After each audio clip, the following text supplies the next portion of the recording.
అందరికీ నమస్కారం. నేను Kakarla Venkatarama Reddy, chairman, Andhra Pradesh government employees federation. ప్రభుత్వం 25వ తారీఖు జీవోఎంఎస్ నెంబర్ 1 ద్వారా గ్రామ వార్డు సచివాలయాలను రేషనలైజ్ చేస్తూ జీవో ఇచ్చింది.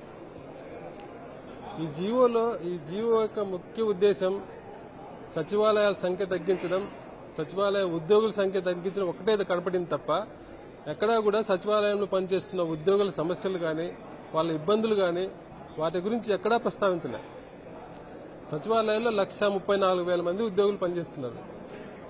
సచివాలయ వ్యవస్థలో మార్పులు చేయడం అంటే 1,34,000 మంది ఉద్యోగుల జీవితాలకు ముడిపడిన అంశం, వాళ్ళందరి జీవితాల మీద తీవ్ర ప్రభావితం చూపే అంశం.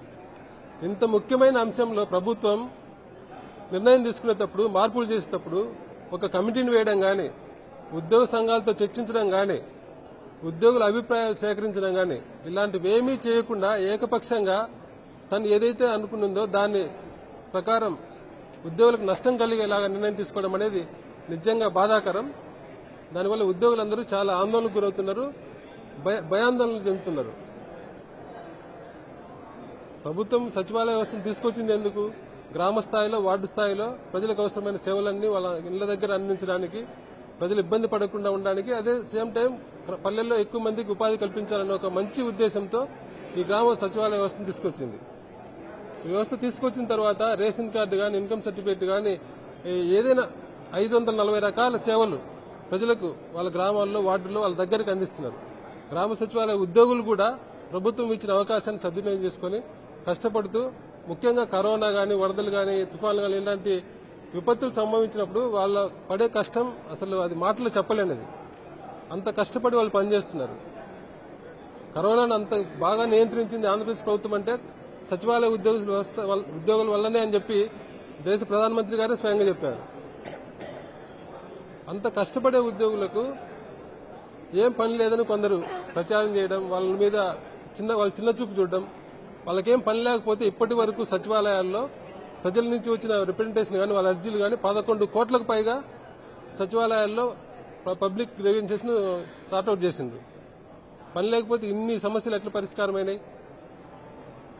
ఇంత మంచి వ్యవస్థలు పనిచేస్తున్న సచివాలయ ఉద్యోగులకు అంటే కొత్త వ్యవస్థ కాబట్టి అది వాళ్ళకి చాలా సమస్యలు ఉన్నాయి. అందులో ముఖ్యంగా జాబ్ చార్ట్, ప్రతి కేటగిరీకి ప్రభుత్వం జాబ్ చార్ట్ ఇచ్చినప్పటికీ పై అధికారులు జాబ్ చార్ట్ని ఇంప్లిమెంట్ చేయకుండా వాళ్ళకి నచ్చిన పని అంటే సచివాలయ ఉద్యోగులు ఒక సపోర్టింగ్ స్టాఫ్ లాగా వాళ్ళకి ప్రభుత్వం ఏదైతే ఒక స్పెసిఫిక్ పర్పస్ కోసం నియమించిందో దాన్ని కాకుండా వాళ్ళకి ఇష్టమైన పని చేయించడంతో వాళ్ళు చాలా ఇబ్బంది పడుతున్నారు. అదే కాక ఒక అధికారి పర్యవేక్షణ కాకుండా అంటే ఒక డిపార్ట్మెంట్కి వాళ్ళు అనుసంధానం చేయకపోవడం వల్ల ఎంపీడీఓ ఒక పని చెప్తాడు, వాళ్ళ డిపార్ట్మెంట్ అధికారి ఒక పని చెప్తాడు, ఎంఆర్ఓ ఒక పని చెప్తాడు. ఇట్లా మల్టీ సూపర్విజన్ వల్ల వాళ్ళు చాలా ఇబ్బంది పడుతున్నారు. ఒక లీవ్ తీసుకోవాలంటే ఒక ఉద్యోగి ముగ్గురు నలుగురు అధికారుల చుట్టూ తిరగాల్సి వస్తుంది. ఇది చాలా ఇబ్బందికరమైన అంశం. అంతేకాకుండా ప్రమోషన్ ఛానల్ చాలా కేటగిరీలకు, మహిళా పోలీసులకు కానీ, ఇంజనీరింగ్ అసిస్టెంట్లకు కానీ, వెల్ఫేర్ అసిస్టెంట్లకు కానీ, శానిటేషన్ వాళ్ళకి కానీ, సర్వీస్ రూల్స్ కానీ, ప్రమోషన్ ఛానల్ కానీ ఇలాంటివి ఏమీ లేవు. ఇట్లా చాలా సమస్యలు ఉన్నాయి సచివాలయ ఉద్యోగులకు. ప్రభుత్వం ఈ రేషనలైజేషన్ ద్వారా ఆ సమస్యలకు పరిష్కారం చూపిస్తుందని చెప్పి అందరూ చాలా ఎక్స్పెక్ట్ చేసిన సచివాలయ ఉద్యోగులు కూడా. వాళ్ళందరూ ఊహించింది ఏంటంటే ఏదో ఒక డిపార్ట్మెంట్ కు అటాచ్ చేస్తారు, దానివల్ల కొద్దిగా గొప్ప సమస్యలు తీరిపోతాయి అనే ఆశతో ఉన్నారు. కానీ ఇప్పుడు గవర్నమెంట్ ఇచ్చిన జీవో వల్ల ఈ సమస్యలు ఏమి తీరిపోకపోగా ఇంకా ఎక్కువైనాయి. ఎందుకంటే ప్రతి సచివాలయంలో 11 మంది పనిచేసే పనిని ఇప్పుడు 6 మందితో చేయించాలని ప్రభుత్వం చెప్తోంది. ఆ 6 మందిలో కూడా 4 టెక్నికల్ అసిస్టెంట్ పక్కన పెడితే మిగిలేదు 2. అంటే అంతకుముందు టెక్నికల్ అసిస్టెంట్ పక్కన పెడితే మిగతా వాళ్ళు 7 మంది చేసే పనిని ఇప్పుడు ఓన్లీ 2తో చేయించాలని ప్రభుత్వం చెప్తోంది. ఇప్పటికే వాలంటీర్లు తీసేసిండ్రు, వాలంటీర్ల పని అంతా కూడా సచివాలయ ఉద్యోగులతో చేపిస్తున్నారు.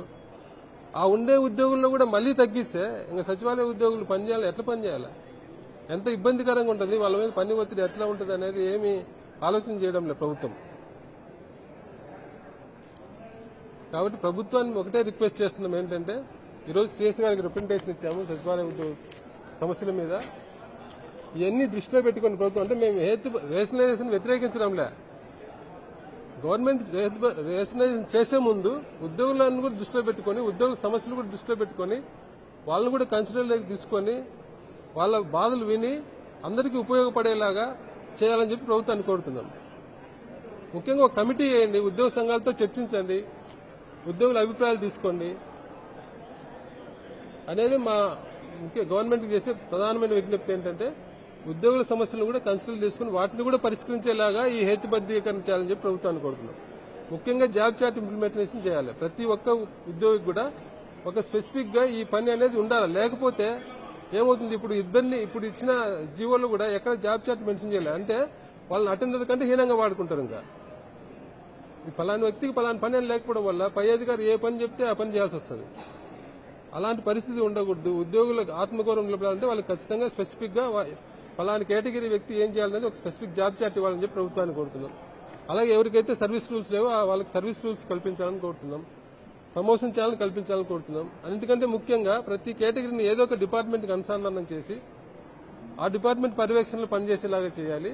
ప్లస్ ఎక్కువ ఉన్నారు, మీరు అనుకున్నట్టు సచివాలయాల్లో ఎక్కువ సిబ్బంది ఉన్నారనుకుంటే ఆ డిపార్ట్మెంట్ లో ఉండే ఖాళీలో జూనియర్ అసిస్టెంట్ అటు ఖాళీలో వాళ్ళను సర్దుబాటు చేస్తే ఉద్యోగులు సంతోషంగా ఫీల్ అవుతారు, ప్రభుత్వం అనుకున్న పని కూడా నెరవేరుతుంది. కాబట్టి ప్రభుత్వం ఈ రకంగా ఆలోచించి హేతుబద్ధీకరణ చేసేటప్పుడు ఉద్యోగుల సమస్యలు కూడా పరిష్కరించేలాగా ఈ రకంగా ఉద్యోగ సంఘాలతో చర్చించి చేయాలని చెప్పి ప్రభుత్వాన్ని కోరుతున్నాం.